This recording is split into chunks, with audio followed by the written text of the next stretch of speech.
Bonjour à tous et bienvenue sur la chaîne Explique-moi ça. Aujourd'hui, je vais vous présenter le jeu Papillon. Alors, le jeu Papillon, c'est un jeu de cartes, c'est un jeu de calcul. Je vous rassure, ce ne sont pas des calculs très compliqués. C'est un jeu de 2 à 5 joueurs à partir de 9 ans. Vous voyez, donc vous pouvez y arriver vous aussi. Et les parties durent entre 5 et 1 heure. Ça dépend le nombre de manches que vous avez fixé de jouer. Donc, du coup, c'est un peu aléatoire à ce niveau-là. Vous allez voir, quand je dis c'est un jeu de cartes, ce n'est pas vraiment un jeu de cartes. Pourquoi? Parce qu'il y a deux jeux à l'intérieur. C'est un jeu qui a été créé en famille et entre amis. C'est un jeu de Rémi et Thierry. Et vous allez voir, je dis en famille. Pourquoi? Parce que c'est la fille à Thierry qui a fait les dessins. Je les trouve magnifiques. Alors vous voyez juste avant, vous voyez qu'il y en a un qui est emballé encore. Celui-là, ben, il servira, pourquoi? Parce que je vous ferai gagner sur notre Insta. Donc n'hésitez pas à rejoindre l'Insta Explique-moi ça. Vous pourrez le gagner. Donc à l'intérieur, vous voyez, on va retrouver une notice qui est plutôt bien faite. Je vous ai dit, il y a deux jeux. Effectivement, il y a le jeu orange et le jeu bleu. Le jeu bleu, il est ici. Alors vous voyez pas vraiment, mais si je retourne, voilà, c'est le jeu bleu. Donc du coup, il est ici. On peut jouer soit au jeu bleu tout seul, soit au jeu orange tout seul, ou alors mixer les deux. Là, en l'occurrence, on va partir sur juste le jeu bleu. Pourquoi? Parce qu'il y a quand même pas mal de règles et je voudrais éviter de vous perdre. Donc du coup, je vais faire une première vidéo sur le jeu bleu et il y aura une vidéo plus tard sur le jeu orange. La notice, c'est plutôt bien fait. Ils ont fait, vous voyez, le jeu bleu. Donc vous avez avec le liseré bleu et les règles orange avec le liseré orange. Le but du jeu bleu, ça va être de faire le maximum de points. Contrairement au jeu orange, ça sera de faire le moins de points possible. Ça, ce sont les cartes du jeu bleu. Alors déjà, je vais vous montrer un petit peu. Il y a différentes familles, il y en a 5. Il y a la famille rouge, la bleue, la verte, la noire et la violette. Alors, ça c'est par exemple la bleue. La bleue, ce sont les éléments fondamentaux. Vous voyez, il y a le feu, la femme. Alors, je vous montre un petit peu, voilà, tout ce qui existe, l'amour. Alors, voilà, il y a plein de petites cartes. Elles sont magnifiques. L'eau, je trouve que vraiment, j'adore les images.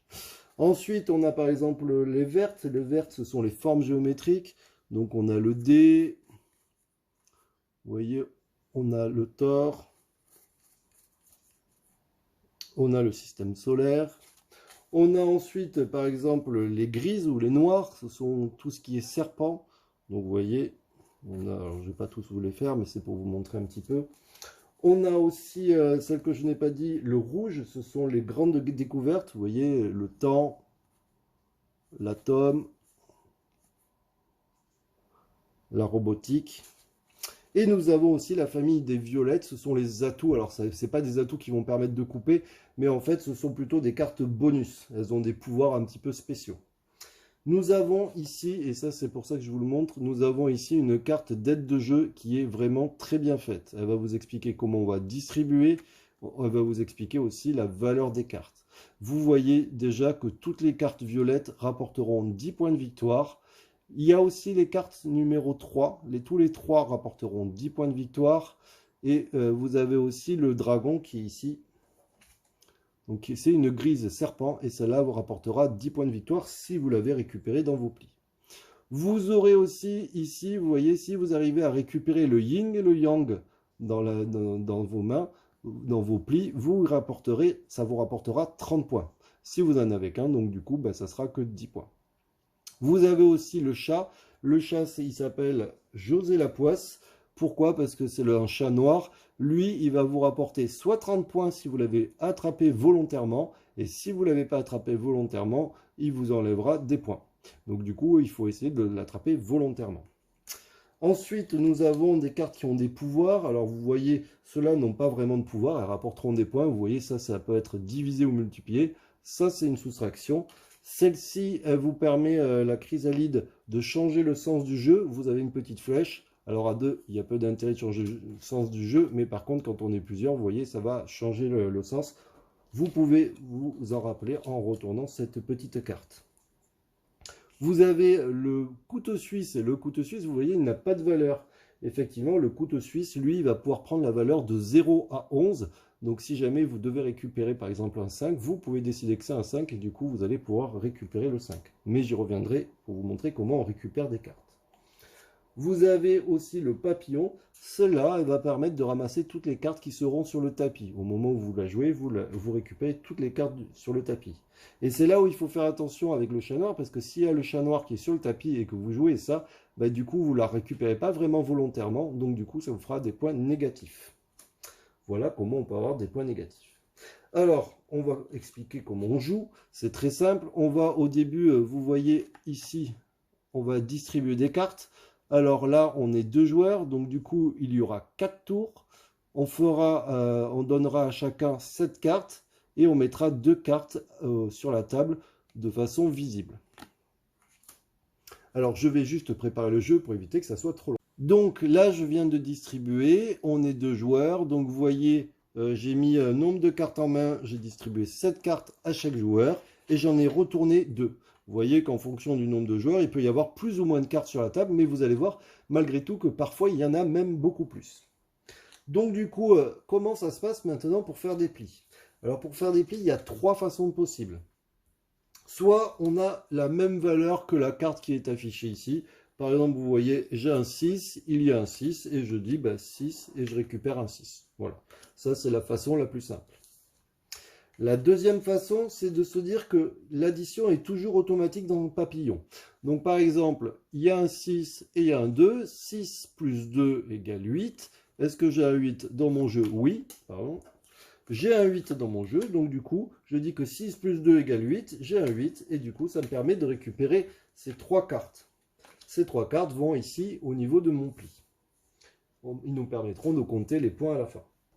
La dernière possibilité, c'est de faire des combinaisons avec des cartes violettes qui ont des pouvoirs. Admettons, au milieu, il y a 5 et un 2. J'ai ça dans mes mains, enfin ça même plus. Là, vous voyez, il y a un 10 et un multiplié. Je peux dire que 5 fois 2 égale 10. Vu que j'ai un 10, j'ai le résultat de la combinaison dans mes mains. Alors attention, il faut vraiment avoir le résultat de la combinaison dans les mains pour que ça marche. Et là, vous voyez, je peux récupérer tout ça, et donc du coup ça me fait une pli. Attention, je dis ça, pourquoi? Parce que si jamais je n'ai pas le résultat dans la combinaison et que c'est par exemple mon 2 qui me permettrait de faire quelque chose, ça ne marche pas. Si par exemple c'était comme ça, je ne peux pas dire que si je mets 5 fois 2 c'est égal à 10, non, parce que le résultat de la combinaison doit vraiment sortir de ma main, et ça c'est important. Alors on est parti, on va voir ce que ça donne. Vous voyez, c'était comme ça. Du coup, j'ai dit que 6 plus 2 égale 8. Donc du coup, ça me fait une pli. C'est au joueur suivant. Le joueur suivant, il est embêté parce que vous voyez, il n'y a pas de carte. Du coup, il va être obligé, malgré tout, de mettre une carte. Donc du coup, par exemple, il va mettre ici un 0. C'est de nouveau à moi. Je reprends mes cartes. Il y a un 0, est-ce que je peux faire quelque chose? Alors je pourrais utiliser mon couteau suisse qui me permet de remplacer n'importe quelle carte, mais je me dis que je ne suis pas obligé.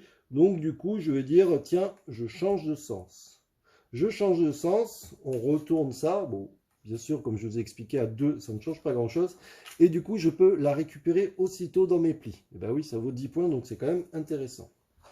C'est au tour de l'autre joueur. L'autre joueur va peut-être prévoir de mettre, je sais pas, il va mettre un 1. C'est à moi. Est-ce que je peux faire quelque chose avec ça? Non, pas grand-chose. Je vais décider de mettre un 3, vous voyez. Donc vous voyez qu'effectivement, il peut y avoir plus de cartes que 2 au milieu. Et ainsi de suite. Ah, très bien, lui, il va dire que 3 plus 1 plus 0, bah oui, c'est possible, égale 4. 3 plus 1 plus 0 égale 4. Il a un 4, du coup, il va récupérer l'ensemble des cartes. Et du coup, vous avez vu, il a récupéré une violette, qui rapporte des points de victoire.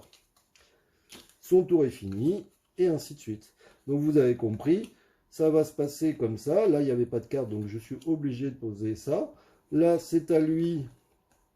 Eh bien, il ne peut pas faire grand-chose, donc du coup, il va, par exemple, poser un 10. Là, c'est à moi. Je vais dire que le couteau suisse, c'était de valeur 10, donc je le récupère dans mon tas. Là, c'est à lui. Il va peut-être dire que il va poser il peut poser un moins, il a le droit, hein, mais je vais poser, ouais, je vais poser un moins d'ailleurs. Il va poser un moins. Là, moi, est-ce que je peux faire quelque chose avec ça? Non, mais du coup, je vais poser un 6. Là, est-ce qu'il peut faire quelque chose? Non. puisque 6 plus 7 égale 13, alors que j'ai un 12, donc il va poser son 12. Là, oui, je peux le récupérer, vous voyez, j'ai 12 et un 12, donc du coup je le récupère de façon, vu que c'est le même chiffre, et en plus, vous voyez, j'ai récupéré le yin et le yang que je mets ici. Et là, c'est à lui, et là, il joue le papillon, et le papillon, je vous rappelle qu'il permet de récupérer toutes les cartes qui se trouvent au milieu. Voilà, donc là, on a fini la première manche, le premier tour, on va dire. Vous voyez, il y en a 4, donc du coup, on redistribue cette carte à chacun. On garde bien sûr nos cartes de côté, et à la fin, on va compter nos points. Pour compter nos points, ben, c'est très simple, on va regarder toutes les cartes qu'on a. Les cartes, je vous rappelle, violette rapporte 10 points, donc 10 points, 20 points, ça vaut rien, 30 points, 40 points. Alors ça, c'est normalement, sauf que je vous rappelle que il a le yin et le yang, et le yin et le yang, quand ils sont associés, c'est 30 points. Donc ça fait 10, 20, plus 30, ça fait 50 points. Et lui, il a combien? Ça vaut rien, ça vaut rien, 10. Les 3, je vous rappelle que le 3, ça vaut aussi 10 points, donc ça fait 20, 20, 30, ça vaut rien, 40. Alors bien sûr, vu qu'on fait 4 manches, 4 tours, et bien du coup on a plus de cartes. Si jamais vous avez un souci, n'hésitez pas à regarder la carte, tout est écrit, vous voyez que toutes les violettes rapportent 10 points, et aussi les 3 rapportent 10 points. Et ici, le yin et le yang rapportent 30 points. Voilà, à la fin du jeu, on regarde qui a gagné. Celui qui a le plus de points a gagné la partie. Donc c'est un jeu de calcul, mais vous avez vu, c'est plutôt simple. Ça va assez vite, et c'est vraiment sympa. La prochaine fois, je vous expliquerai le jeu orange et après, je vous expliquerai comment on peut les cumuler. Je vous dis à très bientôt. J'espère que ces règles vous auront plu et que vous aurez envie d'y jouer. Allez, à très bientôt. Ciao, ciao. Comme d'habitude, un petit pouce bleu, un abonnement, ça fait toujours plaisir. Partagez, likez, merci.